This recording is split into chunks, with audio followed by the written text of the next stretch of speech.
নমস্কার, দেখছেন দেশের কথা দশের কথা, সঙ্গে রয়েছে আমি সমাদৃতা। আফগানিস্তানের পরিস্থিতি ধীরে ধীরে হাতের বাইরে চলে গিয়েছে আফগান সরকারের। বাধ্য হয়ে এবার দেশের ক্ষমতা ভাগের বার্তা আশরাফ গানির। অন্যদিকে গজনির পর এবার কাবুল দখলের টার্গেট তালিবানের। কাবুল থেকে মাত্র 800 কিলোমিটার দূর হেরাত পুলিশ হেডকোয়ার্টার দখল করে নিয়েছে তালিবানরা। কাবুল দখল সফলে 3 মাস সময় লাগতে পারে আশঙ্কা প্রকাশ করে জানালো পেন্টাগন। আর এই পরিস্থিতিতে তড়িঘড়ি ভারতীয়দের ফিরে আসতে অনুরোধ কেন্দ্রের। তালিবান আগ্রাসনের সামনে প্রায় বশ্যতা স্বীকার করে নিল আফগানিস্তান সরকার। তালিবানকে এবার আফগানিস্তানে ক্ষমতা ভাগাভাগির প্রস্তাব আফগান সরকারের। বহু আফগানবাসী পাড়ি দিচ্ছেন তুরস্কে। তালিবানদের দখলে চলে গিয়েছে আফগানিস্তানের গজনি প্রদেশ। আফগানিস্তানের এই নিয়ে মোট 10টি প্রদেশে তালিবানি দখলে চলে গিয়েছে। এবার লক্ষ্য কি কাবুল? তালিবানের ঘাঁটি এখন কাবুল থেকে মাত্র 130 কিলোমিটার দূরে। পেন্টাগনের আশঙ্কা 90 দিনের মধ্যে কাবুলে পৌঁছবে তালিবানরা। কাবুলের পুরোপুরি দখল নিয়ে নেবে তালিবানরা।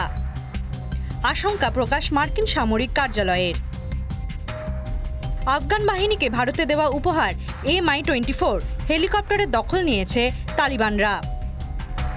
পরিস্থিতি চিন্তা করে এবার আফগানিস্তানে থাকা সমস্ত ভারতীয়দের ফিরে আসার বার্তা দিল Bharat. Our mission in Kabul issued an advisory for Indian nationals earlier this week, advising them to return to India via commercial flights. ইতিমধ্যেই কান্দাহার, মাজার-ই শরীফ থেকে ভারতে ফেরানো হয়েছে ভারতীয়দের। স্থানীয়দের দিয়ে আপাতত ভারতীয় দূতাবাস খোলা রাখা হয়েছে, জানিয়েছেন বিদেশ মন্ত্রকের মুখপাত্র। রিপাবলিক বাংলা। এবার নজর রাখবো সেই খবরে, জানিয়ে আজ দিনভর বিতর্ক ছিল রাজধানীর অলিন্দে। সংসদে বিরোধীদের বলতে দেওয়া হচ্ছে না। কেন্দ্রের বিরোধিতায় ফের আক্রমণ শানালো বিরোধীরা। সংসদ ভবন থেকে দিল্লির বিজয় চক পর্যন্ত মিছিল করলো কংগ্রেস, শিবসেনা সহ বিরোধী দলের নেতারা। কেন্দ্রের বিরুদ্ধে সংসদে গুন্ডামির অভিযোগে সরব তৃণমূল।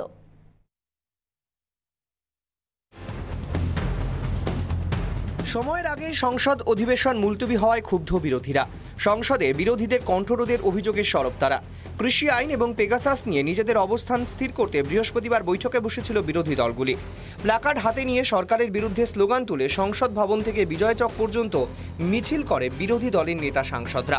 কংগ্রেস নেতা রাহুল গান্ধী বলেন, সংসদে কথা বলতে দেওয়া হচ্ছে না, এটা গণতন্ত্রের হত্যা। पार्लियामेंट में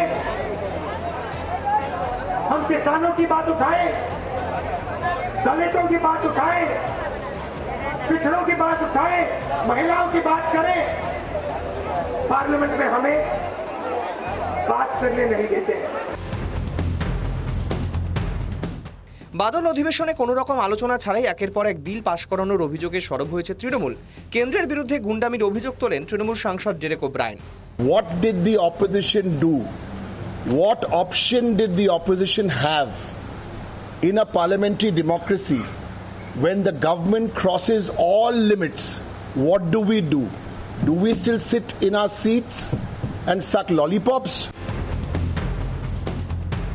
বৃহস্পতিবার উপরাষ্ট্রপতির সঙ্গে দেখা করেন বিরোধী সংসদীয় দলের নেতারা। বুধবার রাজ্যসভায় উত্তপ্ত পরিস্থিতির কথা সবিস্তারে ভেঙ্কাইয়া নাইডুর সঙ্গে আলোচনা করেন তারা।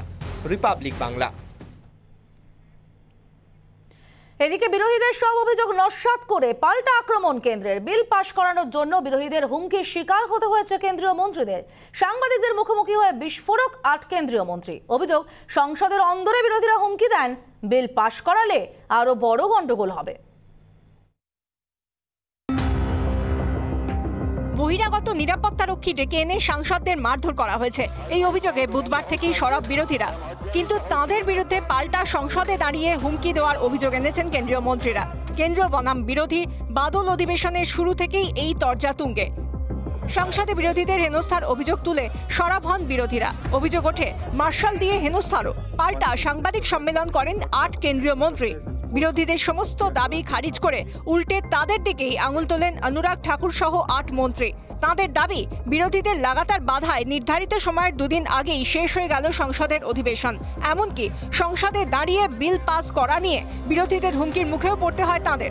We were threatened if you try to pass the bill, insurance bill and other bill by evening, after the passage of OBC bill, then more disastrous situation you can see in the evening. What had happened yesterday, that was climbing on the table. More than that, it is going to happen. This was clearly told. In unambiguous term, it was told to us. মহিলা সাংসদের সঙ্গে দুর্ব্যবহারের অভিযোগের পাল্টা বস্ত্রমন্ত্রী পীযূষ গোয়েল বলেন, সাংসদ নয় বরং দুই কংগ্রেস সাংসদদের হাতে আহত হয়েছেন রাজ্যসভার একজন মহিলা মার্শাল। चेयरमैन के ऊपर अनाप शनाप बेबुनियाद आरोप लगाकर चेयरमैन की डिग्निटी को भी इन्होंने बहुत हर्ट किया है और एक प्रकार से न्यू लो इन पार्लियामेंट्री डेमोक्रेसी का प्रदर्शन हमने राज्यसभा में प्रमुख विपक्षी दलों के व्यवहार में देखा। বিরোধীদের উদ্দেশ্যে আক্রমণাত্মক কেন্দ্রীয় ক্রীড়ামন্ত্রী অনুরাগ ঠাকুর তিনি বলেন, বিরোধীদের নিজেদের কাজে লজ্জা হওয়া উচিত। जहां देश की जनता इंतजार करती है कि उनसे जुड़े हुए विषयों को सदन में उठाया जाए, वहीं पर विपक्ष ने सड़क से संसद तक सिर्फ अराजकता अराजकता और अराजकता ये विपक्ष का एकमात्र एजेंडा रहा और जो घटा वो बहुत शर्मसार था, निंदनीय था और एक घड़ियालू आंसू बहाने की बजाय इनको तो देश से माफी मांगनी चाहिए। 8 মন্ত্রী যৌথ বিবৃতি দিয়ে বিরোধী সাংসদদের সব অভিযোগ খণ্ডন করেন। পাল্টা তাঁদের অভিযোগ ইচ্ছাকৃতভাবেই অধিবেশন পণ্ডের চেষ্টা করেছেন বিরোধীরা। পীযূষ গোয়েল জানান, তাঁরা ইতিমধ্যেই পুরো ঘটনার তদন্তে বিশেষ কমিটি গঠনের দাবি করেছেন। রিপাবলিক বাংলা।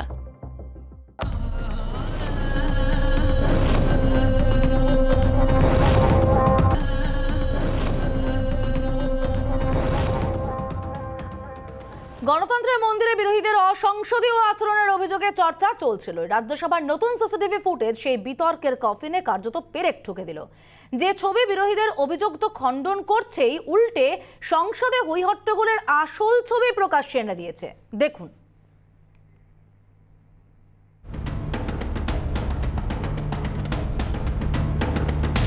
প্রকাশ্যে রাজ্যসভার 11ই আগস্টের সিসিটিভি ফুটেজ, আর এই ফুটেজেই অস্বস্তি বাড়ালো বিরোধীদের দাবি ছিল মহিলা সাংসদদের আক্রমণ করছেন রাজ্যসভার মার্শালরা, কিন্তু ছবি তো অন্য কথা বলছে।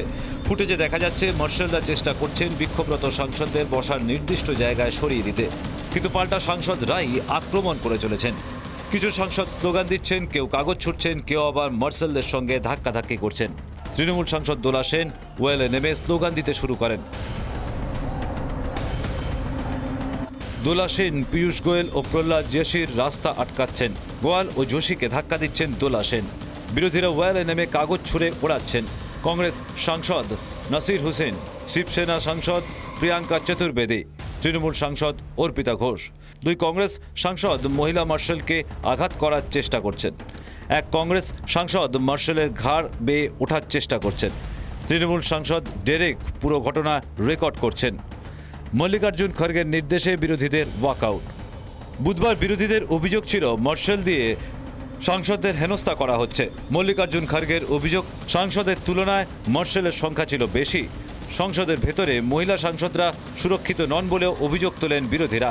এনসিপি প্রধান শরদ পাওয়ারও অভিযোগ করেন, তার 55 বছরের সংসদীয় অভিজ্ঞতায় এরকম পরিস্থিতি দেখেননি, কিন্তু বিরোধীদের সব অভিযোগ কার্যত নস্যাৎ করে দিয়েছে এই সিসিটিভি ফুটেজ।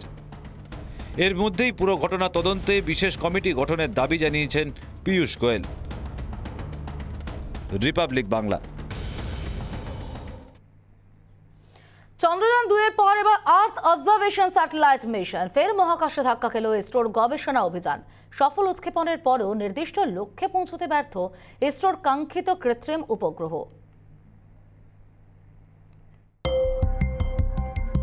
বৃহস্পতিবার ভোর 5:43 শ্রীহরিকোটা থেকে নির্দিষ্ট সময়েই উৎক্ষেপণ করা হয় জিএসএলভি F-10 রকেটের, কিন্তু সফল উৎক্ষেপণের পরই মাঝ আকাশে ধাক্কা খেল ইসরোর আর্থ অবজারভেশন স্যাটেলাইট মিশন। মহাকাশে অভিষ্ট লক্ষ্যে পৌঁছতে পারল না ইসরোর কৃত্রিম উপগ্রহ। এদিন ভোরে টুইট করে জানিয়েছে ভারতীয় মহাকাশ গবেষণা সংস্থা ইসরো, EOS-03 নামের উপগ্রহটিকে পৃথিবীর কক্ষপথে স্থাপন করাই লক্ষ্য ছিল ইসরোর। উৎক্ষেপণের ঘণ্টাখানেক পরেই রকেটের যান্ত্রিক গোলযোগ দেখা যায়। ইসরোর কাঙ্ক্ষিত জিও সিনক্রোনাস ট্রান্সফার কক্ষপথে পৌঁছে দিতে ব্যর্থ হয় উপগ্রহটি। টুইট করে ইসরো জানায়, উৎক্ষেপণের প্রথম ও দ্বিতীয় পর্যায়ে সবকিছু স্বাভাবিক ছিল। ক্রায়োজেনিক পর্যায়ে পৌঁছতে পারেনি এই উপগ্রহ। তার আগেই যান্ত্রিক গোলযোগ দেখা গিয়েছে, যে কারণে অভিযান সম্পূর্ণ হলো না।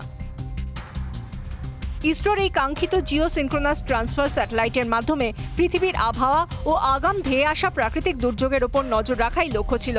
সেই লক্ষ্যভ্রষ্ট হওয়ায় ইসরোর এই সংক্রান্ত গবেষণায় বড়সড় ধাক্কা খেল বলে মনে করছে বিশেষজ্ঞরা। রিপাবলিক বাংলা। মোদিজি এত কেন ভয় পাচ্ছেন? একাধিক কংগ্রেস নেতা টুইটার অ্যাকাউন্ট ব্লক নিয়ে প্রশ্ন কংগ্রেসের, পাল্টা সরব বিজেপিও। সব ব্যবহারকারীর জন্য একই নিয়ম লাগু, জানালো টুইটার কর্তৃপক্ষ।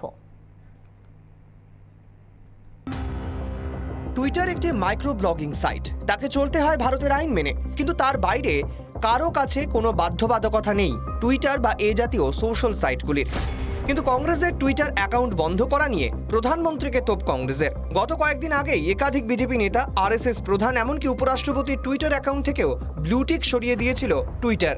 কিন্তু তাদের দলীয় অ্যাকাউন্ট ব্লক এবং কংগ্রেসের একাধিক নেতার টুইটার অ্যাকাউন্ট বন্ধ করা নিয়ে বিজেপিকে কাঠগড়ায় তুলেছে কংগ্রেস। পাল্টা এসেছে বিজেপি শিবির থেকেও। টুইটারের তরফে বন্ধ করা হয় কংগ্রেস নেতা রণদীপ সুরজেওয়ালা, অজয় মাকেন, মানিক্কাম ঠাকুর, জিতেন্দ্র সিং, সুস্মিতা দেবের টুইটার অ্যাকাউন্ট। শুধু তাই নয়, টুইটারে দলীয় অ্যাকাউন্ট লক হয়ে যাওয়ার অভিযোগ তুলেছে কংগ্রেস। কংগ্রেসের তরফে ইনস্টাগ্রামে একটি স্ক্রিনশট পোস্ট করা হয়, পরে অবশ্য সেটি খুলেও দেওয়া হয়। কংগ্রেসের তোপ, মোদিজি এত ভয় পাচ্ছেন কেন? দেশের স্বাধীনতার জন্য লড়াই করেছে কংগ্রেস। কংগ্রেসের দাবি, তখনও তাদের প্রধান অস্ত্র ছিল সত্য, সঙ্গে ছিল অহিংস নীতি, মানুষের ইচ্ছে শক্তি। কংগ্রেসের দাবি, সেবারও তারা জিতেছিলেন, এবারও তারাই জিতবেন। কংগ্রেসের অ্যাকাউন্ট ব্লক নিয়ে ও কংগ্রেস নেতাদের টুইটার অ্যাকাউন্ট বন্ধ করা নিয়ে নিন্দা করেছেন তৃণমূল সাংসদ ডেরেক ওব্রায়েন। মোদী সরকারকে আক্রমণ শানিয়ে কংগ্রেসের অভিযোগ, কেন্দ্র কলকাঠি নাড়ার কারণে কংগ্রেস নেতাদের টুইটার অ্যাকাউন্ট ব্লক করেছে টুইটার। অভিযোগ উড়িয়ে পাল্টা আসরে বিজেপি নেতারা। রিপাবলিক বাংলা।